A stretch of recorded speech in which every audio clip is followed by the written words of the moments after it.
Hi, everyone, and welcome to the Small Business Social Show.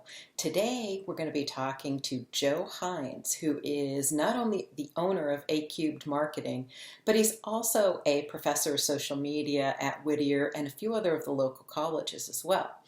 So he's got quite a bit of information to share with all of you and a lot of tips for people who are brand new to entrepreneurship and those who've been in it a while but really need some marketing advice. And for those of you who don't know me, my name is Jill Fox and I'm the owner of Fox Social Media, and my company's been helping businesses, practices, and brands to both market and grow online for about 10 years now.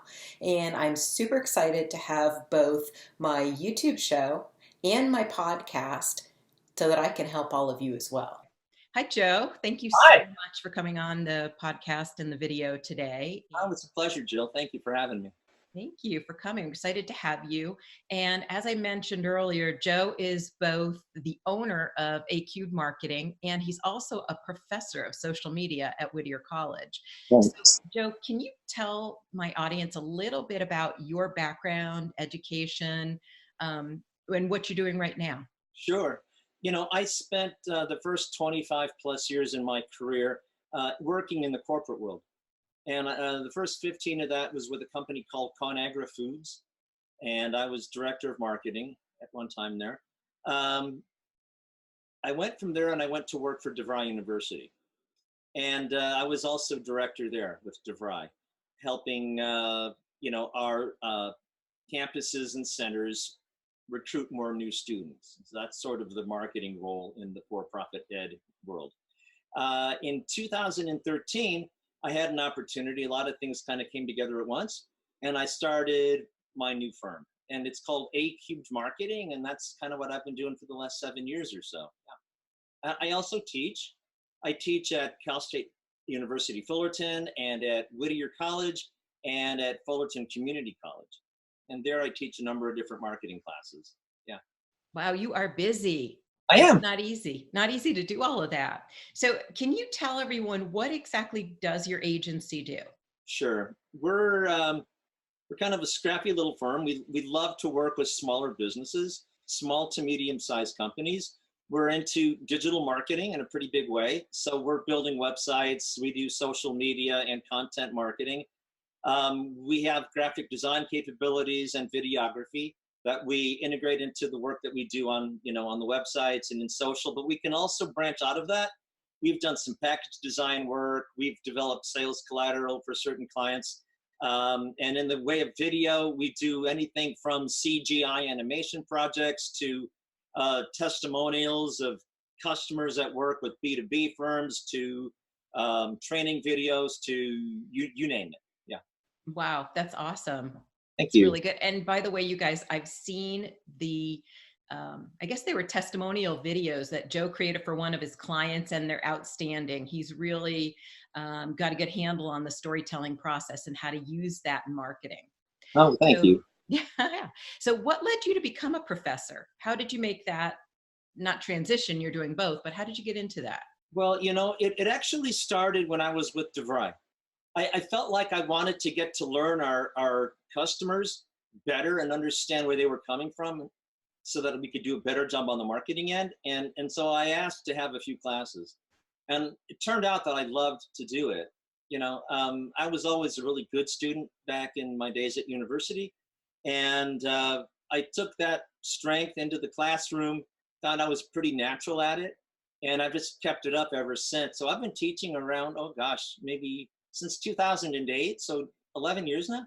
Yeah. Wow, I didn't even realize it was that long. That's Oh pretty yeah. cool. And Yeah. what are the courses you teach in addition? I know I said social media, but what are the other ones you teach?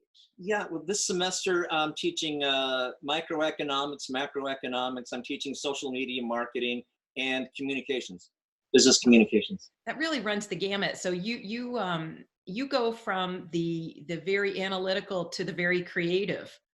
Yeah, I do. And, but like anybody in the small business world, we all have to kind of have multiple strengths, right, in order to run our companies. And I've just been able to take what I learned back in the day in the corporate world and what I learned in academics and apply it in a lot of different ways. And, the other thing is really, like they say, necessity is the mother of invention. When you find that you have to do something, you just learn to make it happen, you know? Yeah, that's true. I can definitely relate to that. Yeah. So, one of the things I think it would be interesting to hear from somebody with all your experience and in multiple areas is what challenges or obstacles do you consistently find that your clients have? And how do you help them work through them? Oh, thank you. Great question.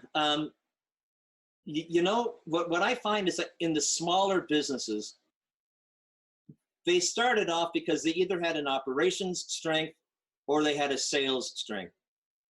But a lot of the marketing was something that was not something that they'd experienced before. A lot of companies are very entrepreneurial, but maybe not very strategic in a real deep way. So it turned out that I was finding that a lot of clients didn't understand what their brand was about, or they didn't really have a plan or even understand really how to best communicate that. So I feel like, especially in social and in anything digital, where what we have is a stand-in for a sales force, we have to become really great at showing people how we're different and how we are unique in the way that we help them solve their problems. And really, that's just branding. Okay, showing ourselves to be different, unique, and what we do is special. And so I have a process that I created where I'll sit down with a client. Sometimes it's half a day, sometimes it's longer. And through some open-ended questioning and real probing, we begin to craft what really turns out to be a very authentic brand strategy that once we're done, now all of a sudden I feel like we have a foundation to really create great content for them and really create great deliverables like websites and other things that they need that have a lot more meaning, because now it's rooted in them and what's strong about them. It has to be different from just talking about me and I'm also out here and this is what I do and I build websites, or gee, I'm a cookie company or whatever I am, because there's hundreds of us, there's thousands of us out here doing doing what we do. So we have to say, but how is what I do different and special from what somebody else does, and why would anybody call me versus anybody calling some of my competitors, right? And that's the kind of thing that I really want to encourage my clients to do when I work with them, is think of it from your prospect's perspective and say, what have you got that's unique, and why should they call you, and how do you make the decision-making process that much easier for them versus, hi, this is what I am and thank you for listening, but I still haven't given you any reasons why. You know what I'm saying? Yes, that's such a good point. You're right. And I think a lot of people start with, and I've been guilty of this as well. I mean, there have been times when I would start with hey, these are all the things I can do for you because we want to help and we know how to help and we know how to take their company further. But really, like you said, we've got to start with what's the problem? How can I help you? We have to relate to what they're going through and fully understand what they're going through. And then also, let them know what's different and unique about us and how can we help them better than others to reach their goals. I love that. What have you found in terms of customers who have to do a sales job? I mean, we have to do everything, don't we, in small business? You have Yes, to be marketing, absolutely. you got to be the accountant, you got to be the administrator, you got to be everything. Sales is also something that people misunderstand how to go about doing it. Do you think so too? I think that people are stuck on the old used car salesman, throw ads out there, throw money behind your sales pitches, and that's how you sell. And it absolutely doesn't work anymore. No, no. I was talking with my communications class last night saying, listening is not something that we learn how to do naturally, a lot of us. Mhm. And there's a big difference between hearing and listening. And the difference is, if you hear, okay, so you register that there's a noise out there. But if you're listening, you're really actively engaged in that process and you're probing and you're asking for more. And Mhm. I have found that doing that, listening, is what sells for me more often, way more often, than me thinking, okay, I've got this box of widgets here and I'm going to go out and I'm going to tell people all about it. Because if all you do is talk and not listen or not request to understand better, right? You know, the thing about seek to understand rather than to be understood. Right. Way stronger perspective, I think, and that's another thing that I try to encourage my clients to do. Yeah. Yeah. Yeah, I think that's so smart and makes sense. And now marketing is so much more about your story and more so your client's story, how your product can help them to solve a problem, be happier, whatever that outcome is that they're looking for. And the more you relate to that and show them that, the more, likely they are to work with you. Right. How well do you think some of your clients or prospects, let's say, understand what they're selling? I mean, we have to all learn how to really think on our feet too, don't you think? Yes. And I would say with mine are a little different because most of my clients are in regulated industries. Uh, So medicine, law, I have them across the board, but those are the main ones. So they clearly know 100%. But one of the interesting things, going back to another one of your points, is I have an attorney that I work for, and I was a referral, called me and said, my wife and I had gone to a marketing seminar to learn how to market our firm. And we left there going, we don't have time to learn this, let alone do this. right. And that's where I think we all come in, because um, he hired me to do it. And that was like 5 years ago. So, yeah, so it's still going strong and great working relationship. But that's half the problem. And I always tell people, don't feel bad, because what we do is a very specialized skill and it takes a long time to learn it and it's time consuming. Yeah. So, it's like having to go back and put yourself through school to learn marketing and then spend a huge portion of your day doing the marketing. It makes a lot more sense to have a qualified firm doing it for Oh, you. It's a lot totally. more, much more cost effective too. Huge difference. Great point. Yeah. Yeah. Yeah. Very good. So, on the listeners, I have a lot of listeners that are either brand new business owners, sole proprietors, entrepreneurs, or really want to get into it. And what I find is that they have an incredible skill. They are super talented at what they do, but this marketing, this social media is really holding them back. So, Right. for those kind of people, what's the best advice you can give them? The KISS method. Right? I mean, think about if you're going to try to start a campaign, think about what can you do that's repeatable and scalable and is going to have the most torque, the most leverage, right? I mean, if I can get something done by doing something that only costs me a certain amount of effort, then don't overexpend your effort to get as much done. Like, look for the points of leverage that you have and use those, because there's only so many hours in a day. That's such great advice, because one of the things, and I think us included, where we go wrong, especially, well, and small business owners in general, is that we want to do everything. And, like a small business owner will listen and they'll hear, oh my gosh, I'm supposed to be on Facebook. Now I'm supposed to be on Instagram. Now I heard I'm supposed to be on YouTube. You cannot do everything. Yes, are those great opportunities? Absolutely. But you've got to pick one or two, do a really good job. As you grow, you may be able to incorporate the others, but don't go crazy. And the other thing is, don't overcomplicate it. It's Mm, not complicated. It's just a process. right, right. The other thing that I would add to what we're talking about is to identify where in a sales funnel your activity fits. And what I mean by a sales funnel is the top of a funnel is where people become aware of your product, service, your brand, whatever.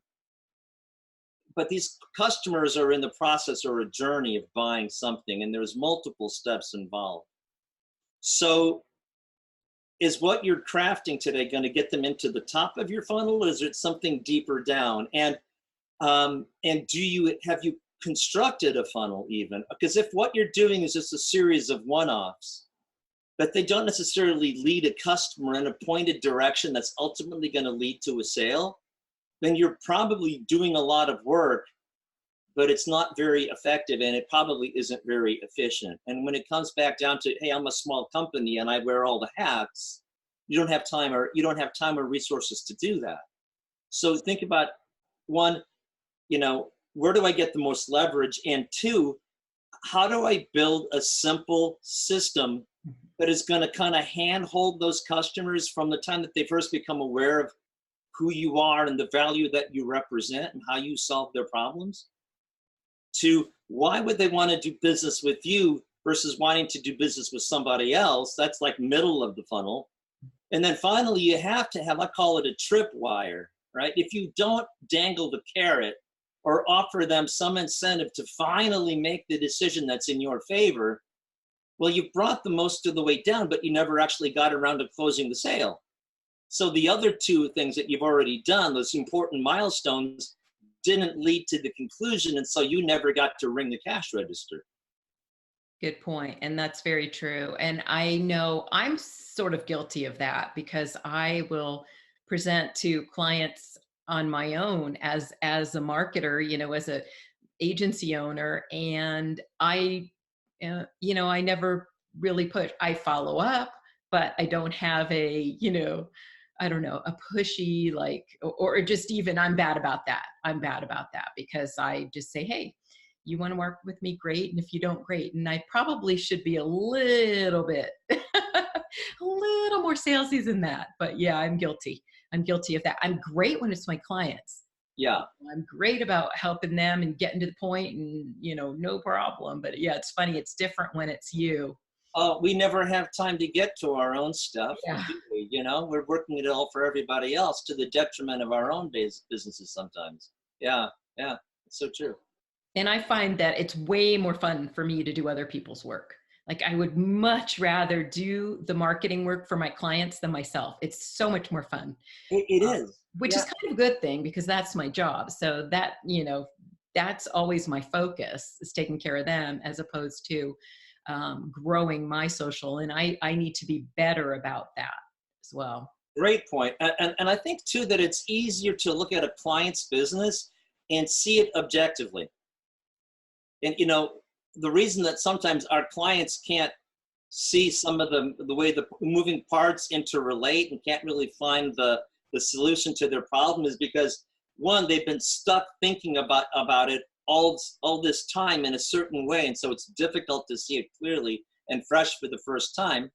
And two, sometimes you and I have outside experiences from past lives or past clients that we're able to bring in some fresh thinking and vitality where they haven't had that broad of an experience yet.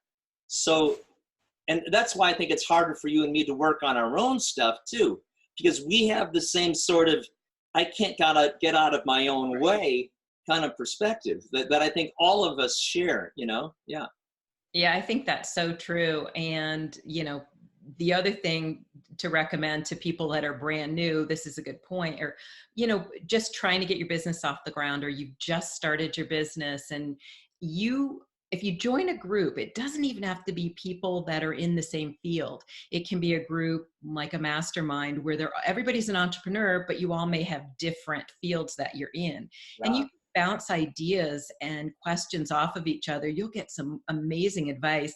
And the other thing is you get some really great motivation and make some friends that you can talk to because they get it. They understand what you're going through, where a friend or family member would love to be supportive and tries, but they really don't understand it. They may say, okay, why are you doing this? You could just go get a job and not have to worry about all this stuff. Right. So, in our world, that's not an option. It's like having your own business, though, is like having 2 or 3 jobs. I mean, it is no easy walk in the park, That's true. Yeah. I would think too that on that matter, when you're talking with friends or family and you're seeking advice like that, think about who are you asking to give it to you, because what you want is really critical and constructive feedback. So asking somebody like your mom or something, right? Oh, honey, that's wonderful, right? That's all, but is that really useful? Versus asking somebody who's going to tell you the truth, And it might be a painful truth, but it's a truth that's going to move you down the field a lot farther than the easy lob that gets you tackled in the next play, right? Yeah. Yeah, that's so true. That's a really good point. And it's funny, I'm laughing as you're saying this because I'm a mom, I'm a grandma, and I'm a rescue dog mommy. Oh So my. I am the epitome of that. Yeah. Don't you just have a whole bunch of people Yeah. that all, yeah, absolutely. Oh, interesting. Yeah, That's funny. very good. So I know when you and I talked a little bit earlier before we recorded this, that you actually have a very cool special offer for my audience. So Thank you you. want to tell them about it? Yeah, perhaps today there have been some things that I might have referenced, that seem close in to what, your listeners are dealing with or thinking about. And I'd like to offer them a 15-minute free consultation. If they would go to my site, on my homepage near the bottom, I have a Calendly app, and they can just go right in there and schedule time with me. And I'd be happy to walk them through some strategic ideas and, free, gratis. Yeah, Wow, that's really awesome. And will you give them the URL as well? I'd love to. Sure. It's A Cubed Marketing. That's ACUB for boy, ED for David, marketing.com. Okay, awesome. And I will make sure that is in the description and show notes as well. So That's great. make sure you tell Joe that you heard him on this show so Right. that he knows how you're coming to him. And I know as well, because I would think it's really cool. And I would love to hear I'd love to hear from any of you that go over and have the consultation with Joe. And I think even in 15 minutes, with his experience, you're going to be able to get so much good information that 15 minutes is going to move you forward in your business, that alone. So I would definitely take advantage of that wonderful offer. And Joe, is there anything else you want to tell everyone before we wrap it up today? I do have a vlog that we launched a few weeks back. It's doing really nicely on Facebook. And if people are interested, again, you can get to that either through my Facebook page. Our handle is facebook.com/A3marketing. You can get it there, or you can go to my website and actually subscribe to have a link sent to your email every week, because we're publishing once a week. And that's near the bottom again of the homepage, and it's very clear as to where would you do that. So, and we're talking about all kinds of issues, like I touched briefly today about branding, but we do anything in the world of social media. We've got some do-it-yourself tips and techniques that might help people out, in that way. So hopefully there's along the way some nuggets that will help our customers and your friends out. Yeah. Okay, and I'll put links to your Facebook page and that particular page on your site here as well. And keep in mind, everything Joe's offering you is free. And this is someone who is a professor, and better yet, a professor who actually works in the industry and has real experience. So lots more great information for entrepreneurs, small business owners, and whether you're just getting started or you're a little bit further down the road. So, well, thank you so much, Joe. You've fun, Jill. A lot of great content, and thank you for that nice offer for the audience as well. Yeah, again, my pleasure. Yeah, super. Yeah. Well, thank you so much for being here today, and I really appreciate it. Sure thing. Look, take care, okay? Bye. Thank you. Bye. Thank you so much for joining both Joe and I today on this episode of the Small Business Social Show. And if you haven't already done so, make sure you subscribe. Every week I'll be bringing you a new episode so that you can get information on both marketing and growing your small business, your practice, your brand. Thank you again, and don't forget to subscribe.